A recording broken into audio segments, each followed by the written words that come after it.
Hi everybody and welcome to another episode of Campfire Conversations. We're here in Bali at the moment for the Practical Wisdom for Leaders Conference at Alamatilla. And I'm here today with Rhys George, one of the presenters for the conference and also the Media Arts Specialist and Arts Team Leader at Ballpark Community School in Perth. Yep. And we've been talking about the interrelationship between technology and nature. Yep. And how they Coexist. Yeah, or how they should coexist. Yes. Yeah, fantastic. Because it's been a progression. Yeah. Well, I was reflecting the other night when we were having dinner, and we were saying how when I first came into early childhood education, it seemed that, especially with the invent of the iPad and nature pedagogy really becoming more prominent in pedagogy and the focus of early childhood education, it seemed that we got so many more options, and it's a really interesting kind of stage. But it's been around for a while now, and so first I think I'll say what everybody would say about technology, making sure that we preface it that it's just a tool and it's just a way for us to access another language, another way for us to see the world and better understand the world. But there is the fear that it's either nature or technology. There can be this divide. Yeah, absolutely. I think it was easy for that to, that fear to grow, but I think we've seen so many open-ended, very play-based tools, technological tools that really give us a better understanding of things in nature that we can use in nature. So we're not stuck in that classroom or behind the computer like maybe those fears were first born from. Yeah. So because I think there's been that understanding that it's a dichotomy. That Very you can either have nature-based experiences, and we come into the nature pedagogy world, as you said, or there's the technological side of integration of learning into education. Yeah.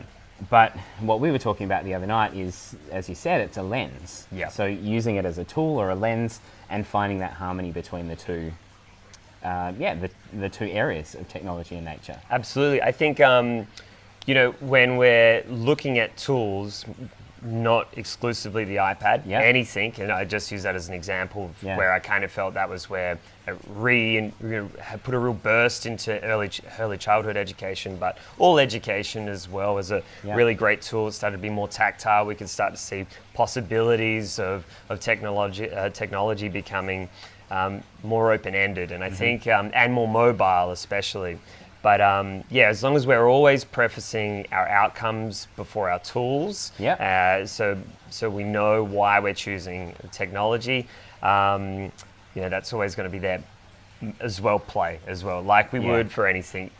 If there's these closed boundaries, making sure it's open-ended, making sure that this tool this technological tool can be inside, helping us understand nature, preferably outside, understanding nature.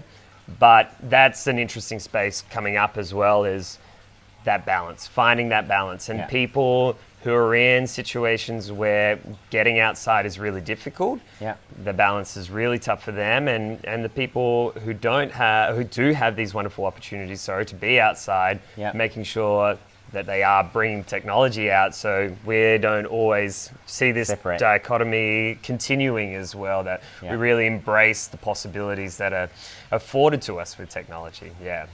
So Rhys, if you had one of your top tips for getting the tool of technology outside, what would it be? Top tips for tool? And actually I'll add a caveat to that, because I think the word technology has multi-facets. So we're talking about digital technology here. Absolutely. A pencil is a tool. Is a piece of technology. And that's perhaps, it's great because there's a caveat. We're talking about digital technology, but at the same time, we should be thinking of it the same way as where we were talking about before. Top tips though. Look, it depends where you're up to at your stage. I would say go a little bit further than what you're comfortable with. Make sure you're pushing those boundaries. And like I kind of said before, I'm not going to say one tip, sorry. That's okay. A few things.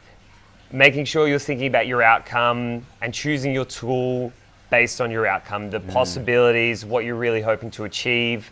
Don't think of anything digitally, especially.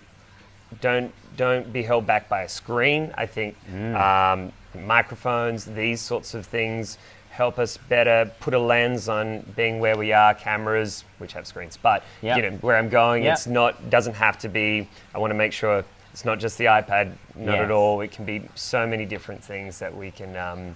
Microscopes, bringing digital microscopes outside, and anything that helps us better see something that we couldn't see before. Yeah. Better understand weather patterns, better understand anything, using sensors. That's another great thing when, especially, iPad is a great example here. So don't look at necessarily the iPad or the app. Think about the affordances from an iPad. So the microphone, the camera, the gyroscope, the rotation, all these are sensors based in there. So maybe think of the possibilities with and affordances of that technology based on the sensors and its ability, rather than looking for finding an app and saying, oh, this is great for this. Being able to move between apps and not going a bit beyond the app, perhaps. And I think that's a wonderful expression for really any piece of technology. What you've said there is, I think we have a tendency to go to an app, or we go to a predefined use of a tool.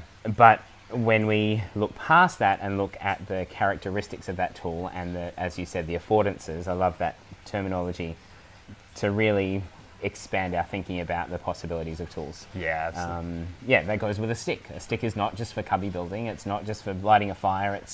A pencil is a stick. There are multiple uses for these technologies. So I think it's a great way to bring it back to make sure that divide doesn't happen. Is to remind ourselves to approach it in exactly the same way we would out in nature. Awesome. Well, I think that's some good advice.